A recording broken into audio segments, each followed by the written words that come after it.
The EPCHS, heard everywhere podcasts can be found, and always at the EPCHS.com.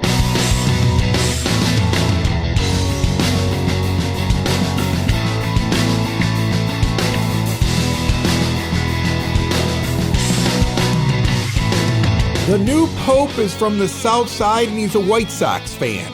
And that's the weirdest thing I've ever said in my life. The second weirdest thing I've ever said in my life is I started a podcast network 7 years ago this week, and somehow it worked. Welcome into the EP Podcast. My name is Chris Lanuti. Thank you for joining me, and thank you for the fact that we have been around for 7 years. It does not happen without your support, so I truly thank you for it. Couple of things I've been thinking of as we get to this episode of the EP Podcast, 30 Minutes of Good from my basement bar right here in Evergreen Park.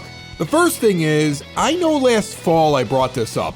I would love to add another perspective to this show. Like, I love doing the show, I love giving my opinion, I love telling my jokes, I love meeting everybody, but I'm just a guy. I really feel like there needs to be another voice here on the EP Podcast. I've been doing this other show for the Village of Lamont now for the last couple of months. They contracted me to do it, and it's a twosome doing it. I'm not the only one talking, and I just keep thinking, like, it'd be great to bring on a new co-host to this show. And I don't want to discount the guys, but we kind of need a woman's touch just to keep me in check, right? Go to the EPPodcast.com. I'm not starting this officially, but this summer, I think I'm going to start searching a little bit. If you're interested, reach out to me through the website. Things can be good like this show, but they only continue and get better if you make changes and you're constantly evolving. And speaking of this show, the EP Podcast, I was also thinking this week, this is a true community podcast. The idea behind this show really has become, how do we take care of each other, our neighbors, ourselves? You're going to love the first guest coming in here, the principal of Evergreen Park Community High School, Matt Dugan, because he is going to tell you about something going on at his school this year that I don't think has ever happened at any high school in the history of high schools ever. And then I love doing the medical segments with OSF Little Company and Mary. Another informative one later on in the episode because I want to keep you alive and healthy and happy living in the EP. And the First National Bank of Evergreen Park wants to take care of your money. They have been in this community for so long. They love working with you because they love Evergreen Park. Their Total Access checking account gives you free ATMs nationwide and a $300 bonus with qualifying activities. New mobile banking tools, they're the best. My teenagers love them, so they must be good. Award-winning customer service. Switch to a true community bank right now. Walk in, they know your name. They're going to take care of you. No overdraft charges on those checking accounts. Get into 95th and Pulaski, that iconic building right there on the corner. The First National Bank of Evergreen Park, member FDIC.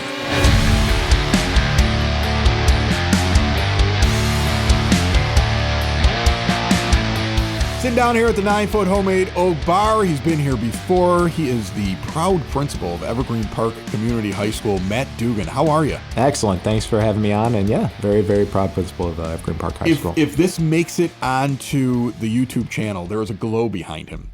And I can only describe it as the Pope is a White Sox fan now. And I, just before you came here, recorded an episode of Sox in the Basement where I referred to them as God's team at least 25 times on that White Sox podcast that I do. And ever since then, there has been a beam of light just shining into the basement here where we do the podcast. And I think it's a sign I'm onto something. They need all the help they can get. Right, but you're glowing now. I'm glowing now. I'm going to say this now. WGN was my babysitter growing up, right? I'd come home and it was the Cubs, so I don't want to get yelled at from the South side. It's okay. Okay, but it's okay. They just had the advantage on WGN during the day. They have an advantage now. They got a big one now. They got a big one now. So the White Sox need the Pope to turn this record around. They need everything they can get. You. I mean, I don't want to say it this way, but I guess it's the only way I can say it. Don't need a lot of help. It sounds like things are going really well over at the high school. I remember when you took this job, like I was like, okay, well, good luck, and you know, it's a big deal. It's a big school with a lot of new things, and you know, the kids coming in from the village, and you get people that are from all different walks of life. And wow, this is going to be interesting. And it sounds to me like everything's going really well. It's fantastic, and thank you.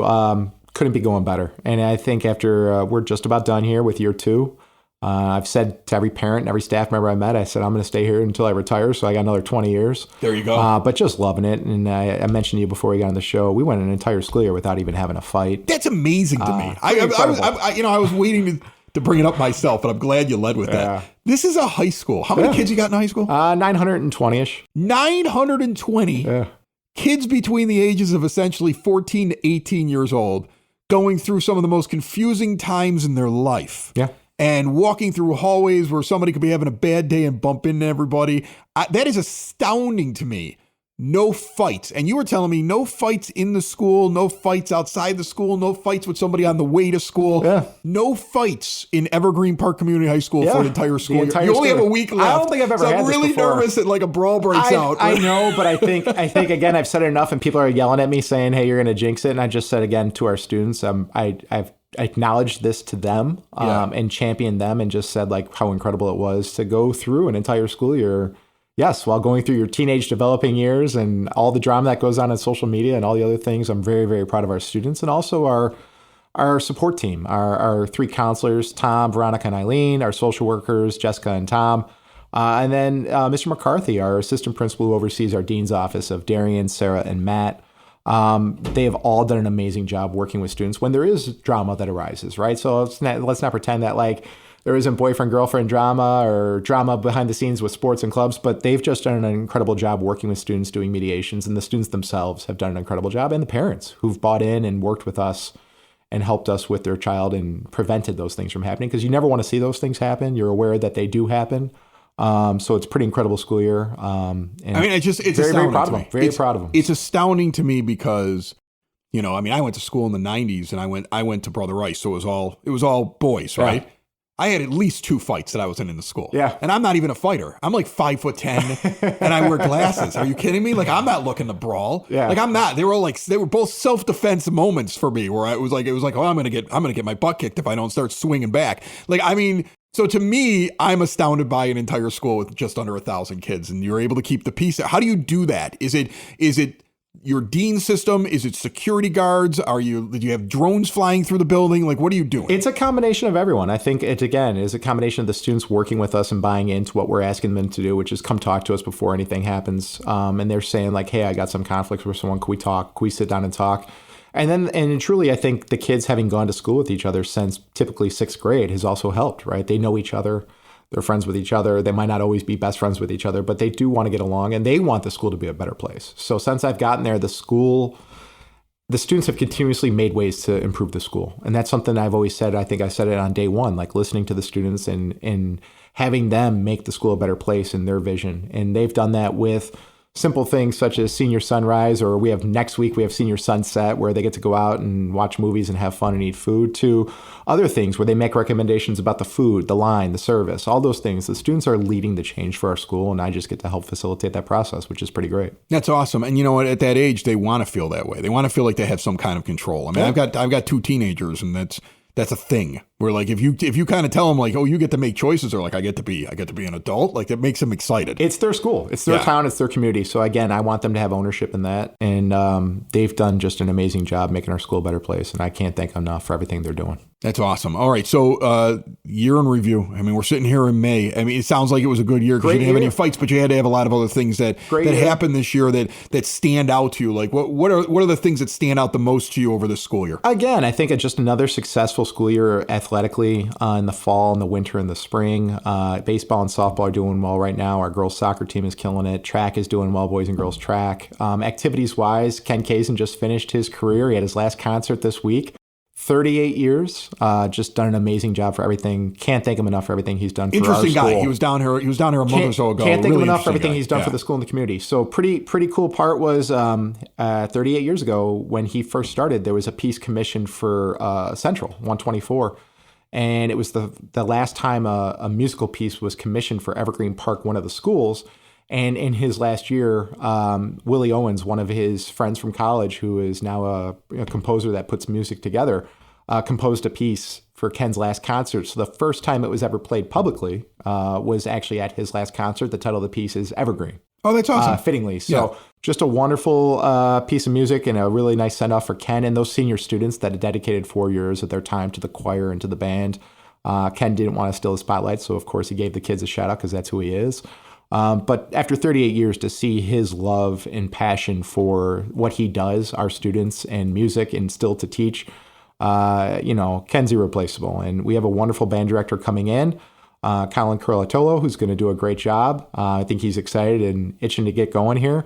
But I just, again, Ken, everything he's done for our school and the community over the last 38 years, I can't thank him enough for everything he's done. That's an interesting thing. You have a guy who was an institution over there. He leaves, and you have to figure out who's coming in next. Yeah. And is that one of the more difficult things for you to do, is trying to staff the school? Because to get a school that's working as smoothly as you described here at the start of the interview, you got to have a lot of the right people in place. Yeah. So, is that something that you have found now in your first 2 years over there as principal, is almost like a linchpin, the selecting of the right person to come in and either take over the band or a math classroom? Is that a big deal? Well, I think the hirings of staff is probably the most important job that a principal has, other than, the safety of the students. You have the safety of the students. Not standing out front having a drink of coffee. No, it is. I mean, you're hiring people that you want to be there for the next 25, 30 years. They're going to make the school a better place for the students in the community. And so you're hiring someone. And so, when you're replacing a band director that's been there for 38 years, that's not all right, we're going to hire just a teacher. You're hiring someone that is a foundation in the community, like Ken has been. We have great confidence. Colin will be that guy. He's excited to get going. He came with great recommendations. And something that I've brought since I got to Evergreen Park was that students participate in the interviews. So we actually have students sit in on teacher interviews to be a part of our process, and we deliberate with them, and they get to be involved in that process. And it's something we're very proud of, that we have students that get to partake in that. And it's all of our future education students. So we have educational internship students. They're typically always seniors, but they go off to Northeast, Southeast, Northwest, Southwest, and they get to typically teach in kindergarten classes or first grade classes. We have a student that goes over to Central, and they're aspiring teachers, but they partake in our interviews, and they get to see this process, and they get to work with us in hiring of staff. That's awesome. So, good year. You got to turn right around and get into the next one, right? I mean, do you get a break? Do you get to? We get a break. When they leave, what are you doing? You run into a beach, or do you go right to work? My kids are a little bit young, so I like staying at work. You're planning for next year. That's the best line ever. It is. My kids are young, so I'm just going to work. Vacation's a little bit harder than work right now. We don't need to go on vacations. Vacation's a little bit harder than work. My wife's very understanding. I think we both agree that vacations right now are a little difficult with the little ones, but. We do a lot of work over the summer. You're planning for the next year. You're actually planning for almost 2 years out over the summer. And then you're finalizing things, and you're getting the professional developments planned. You're getting your institute days planned for the school year. Those are the things you're doing over the summer to prepare for next year, as well as any sort of helping out in any other area, registration.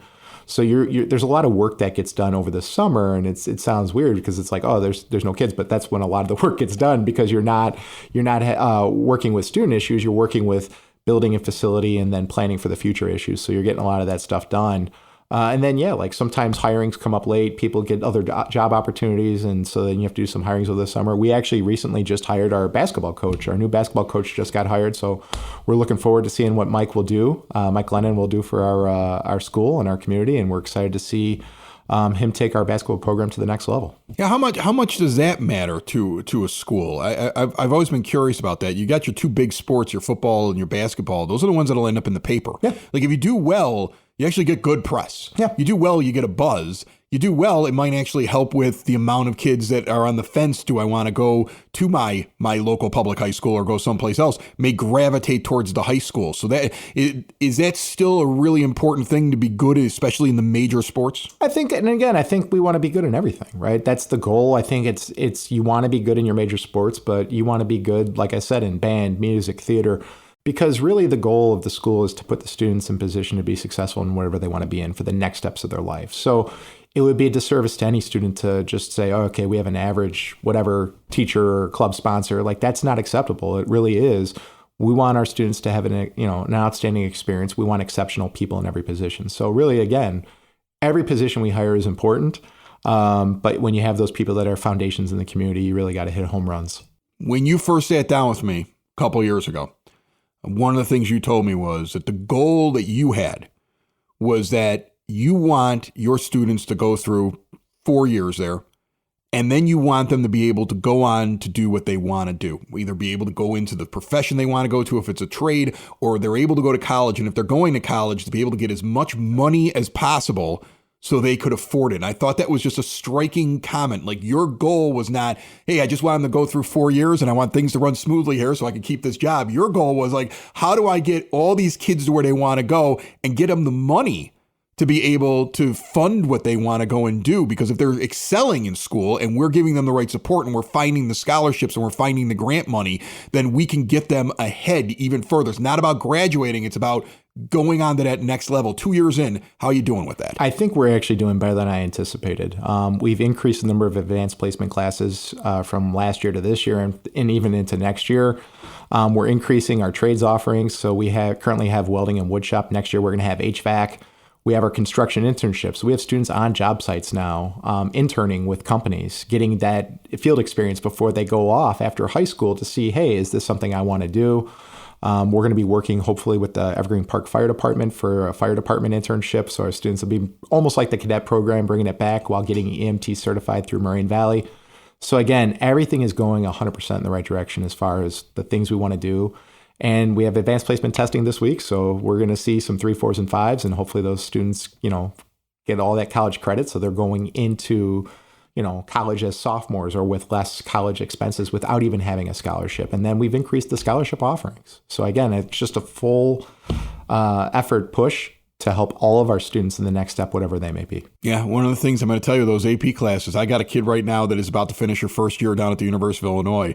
And she was sitting there talking about, I'm thinking about doing this, I'm thinking about doing that. And I'm like, aren't you almost a junior because of all the AP classes? And she's like, yeah. I'm like, take a breath. Yeah.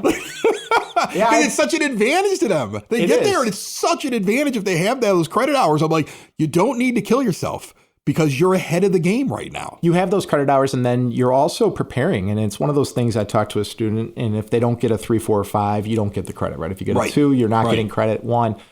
And we had a student that was disappointed. I said, listen, you just took an advanced placement class. You got to be in the class and you got a 2 on the test. I said, that prepared you better for college than anything else. I said, so you didn't get the credit, but I said, you still get the GPA boost because you took an advanced placement class and got a B, which is really an A. Yeah. I said, you're going to be better prepared for this. I said, so don't beat yourself up. And now you know what to look for when you get off to college. And so really that's kind of the conversation piece for when, you don't get a 3, 4, or 5. And it's not always 100%. Unless you're in Mr. Trufa's class where you're getting 100% pass rate because he's that good at everything he does. But it's just pretty incredible to see our students challenge themselves. And I think that's something we also have is we want students to challenge themselves. And so they oftentimes, working with their families and our counselors, say, hey, I want to take an advanced placement class. This is the first time I'm going to try one. And our counselors are saying, yeah, this is what you got to do. Talk to the parents and make sure they're aware of the work. There's a lot of work that goes into those classes, but a lot of students stepping up and trying and challenging themselves for the first time, which is pretty great to see. All right, Matt Dugan, he's the principal of Evergreen Park Community High School. He's killing it over there. He's been doing a really good job for the last couple of years. Hopefully he didn't jinx himself. Played mellow music over the intercom for the last week or two here. Get through it. We got this. I don't want to air this episode and then hear of something. I might call you and tell you to edit it out, okay? Matt Dugan, thanks so much. Thank you again. Building relationships, supporting the community, and service. These are the things that Country Financial stands for. They're more than just an office you may pass by as you drive through Evergreen Park. They're neighbors who lend a helping hand and support the fabric of your community, including charitable organizations, sports, financial education, and civic organizations. And since Country is already your neighbor, they want to get together and chat. Call your local Country Financial representative, Mike Thauer, today at 708-425-1559 to talk about the things that are important to you and how he can help you protect them.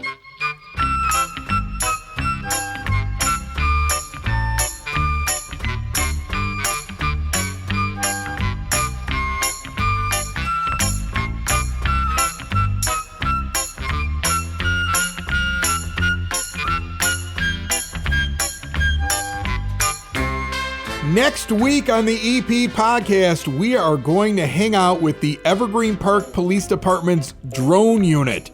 Did you know they had drones? Audio on the show, and at some point I'm sure I'll have some great video for you on our YouTube channel. Same with a pickleball lesson over at Duffy Park that I'll be doing on next week's show as well.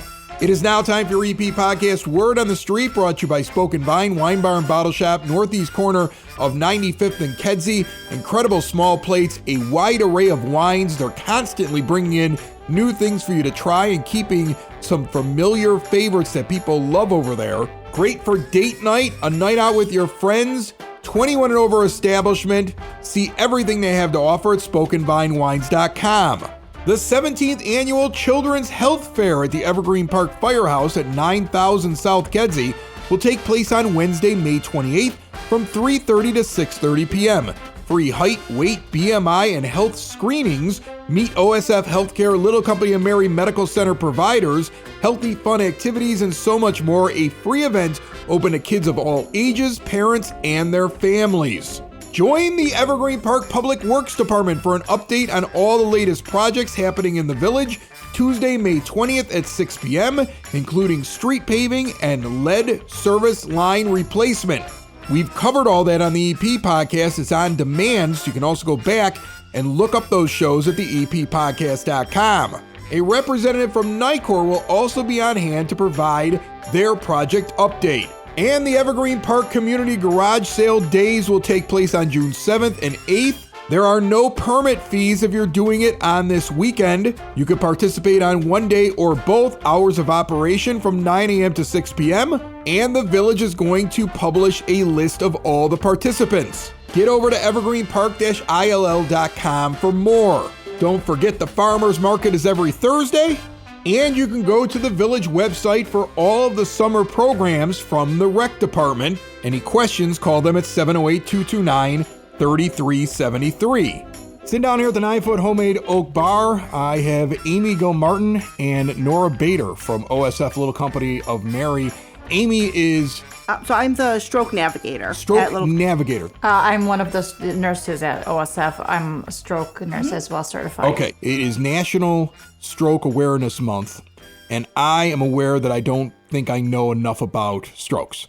I always think of it as, when you get angry, you're going to have a stroke. Like, I think I've said that to my kids so many times. They drive me nuts, and I start yelling, and then I'm like, you're going to give your father a stroke. Right? Like, and that's what it is. But then when I talk to people who have strokes, they're not yelling when it happens. So that's a misconception. So first off, when is it most common if somebody has one, and what are they looking for? So there's multiple kinds of strokes. The definition that we go with is from American Heart, and it is a stroke occurs when a blood vessel that carries oxygen and nutrients to the brain gets blocked by a clot or it ruptures. And when that happens, the brain is actually losing the oxygen and blood cells that it needs. So that's how a stroke occurs, because the brain cells, we lose the brain cells. Stroke is extremely, extremely common, unfortunately. There's certain signs when it happens, yes. Right? Like I was a 911 dispatcher. But I'm removed from it now about 8 years. So I've forgotten a little bit of it. Take me through it. There's like a couple different things. Like if you put your hands up, something happens, how the person's talking, right? So the important thing is, what we want to educate to our community is always to remember FAST. What FAST stands for is face, arm, speech, and time. So, patient may have a facial droop. Their arm might become weak on one side, or they may have partial use of it or lose complete ability to use their arm or their leg, and it's always unilateral. That's the big thing, is unilateral. Speech, slurred speech, garbled speech, or if the person is starting to speak and they don't make any sense whatsoever. Okay. So they could be talking at a mic, in the microphone, and be like, there's this cat, and And they just kind of go off. Yeah, they're just going off saying different things, or absence in their speech. Another key component really is time. Time is key in stroke because we do need to treat you as soon as possible. One thing we do always try to educate everyone is, as soon as you notice the symptoms, call 911 and we want you to come to the hospital. Can a person figure out themselves that they're having one? Because it seems to me like it really is other people observing them. Yes. Yeah. A lot of times it is family members that are noticing that the patient's having a stroke, but patients as well, depending on what stage they are in their stroke, they may notice, so like, something's not right. My face seems a little twisted. My gait or my ability to walk, I'm walking unsteady. So they may notice there could be something wrong with their eye, their vision's blurry. So not every stroke is going to be your classic, symptoms, or it's all one side is no longer functioning properly. There's different types of stroke. There's different severities. And what I've learned over the years is just so amazing how something so tiny can cause so much damage to somebody. Nora, I would imagine as a stroke nurse that you get a lot of people after it's all over are surprised that it happened to them. Because they think this is like normal, or they were under stress, or they never think it's a stroke. Like, for example, one side can be diminished. Like, I had like a personal friend of mine that, one side was duller than the other side. And then she kept blowing it off until her gait became unsteady, like how Amy started saying, but that was 2 days later. Okay. But the damage was already done. So she had to do like a year of physical therapy and occupational therapy just to get back on track and stuff like that. So we always say, if you notice something that's not out of the norm, that's not your normal day, like diminished, one side is diminished than the other, or duller, or your gait or your speech is becoming slurred, why not? Come to the ED, call 911. What are you losing? Nothing. They'll either turn you back and say, go home, we did the test, everything was normal, or, stay overnight, you had a stroke. Yeah. So they're not losing anything. Yeah, and it's something that it's pretty permanent what happens afterwards. So you want to make sure that if you think you're having one, you want to get in there, as you said, time, you want to treat it right away. Right. I had a great uncle who was a doctor, died in his hundreds. So he lived a long time. But he was one of those old school doctors, and I've met a few of them who would be like, a couple glasses of wine that'll keep down the blood clots. I think a lot of people believe there's certain things they can do to prevent this. What's true and what's false? What's your advice? Well, definitely the glass of wine. I was like, I don't think it's not going to prevent stroke. The big thing to stroke prevention is really having good maintenance on your what we call our modifiable risk factors. So these are things that we have somewhat control over. So, hypertension, your diet, exercising regularly, obesity is another risk factor, high cholesterol.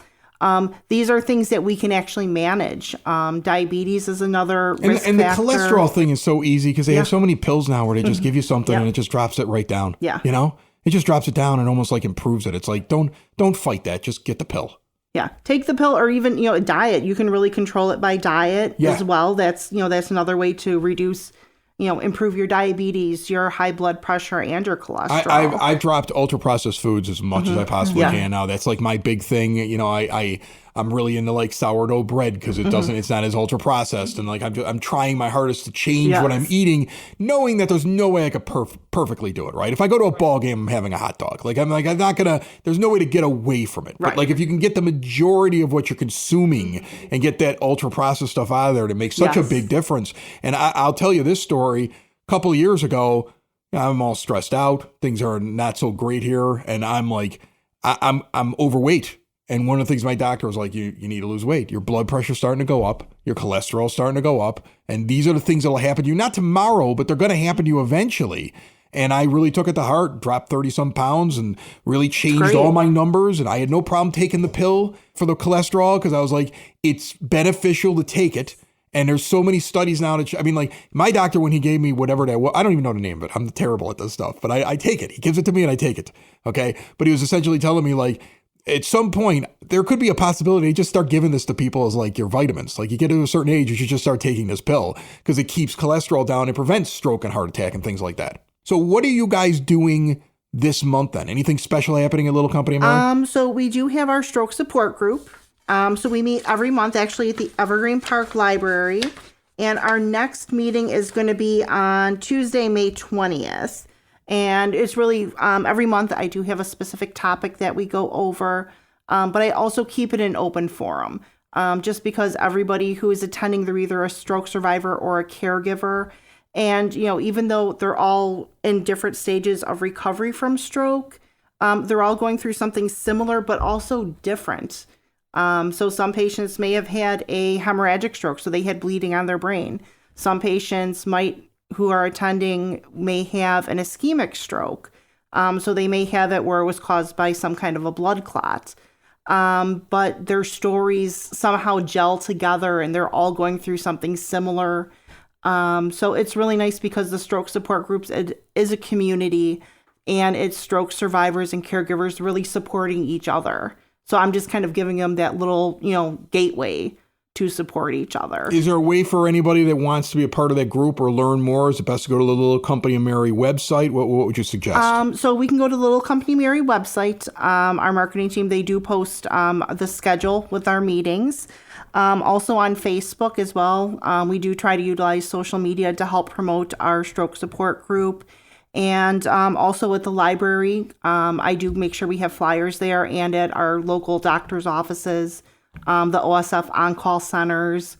If we have any community events, I always make sure I have some information about our support group. So we're trying to really grow our program and, get as many people who've had strokes and their family members to attend as well. All right. Really good information. National Stroke Awareness Month. Amy Martin, Nora Bader. I'm going to tell you, I just like learning about these things because I don't want to call myself a hypochondriac, but I'm somebody when something's going on, I'm like, I hope I'm not having a stroke. Like I get myself all worried about it. You're right. If you think that you're having one, there's nothing wrong in checking. It's probably a good thing to go check it, but to know what you're looking for, like, you're like the arms up, like, are they both going up? Are you having a problem? Are you slurring your speech? Are you seeing a facial droop? And then if you're seeing one of those things, quickly you want to act. That's the most important thing. FAST, fast. Thank you so much, both of you, for stopping by. All right. Thank you for having us. Thank you for Really having enjoyed us. it. It's the EP Podcast. All things Evergreen Park. It's the EP Podcast. Evergreen Park.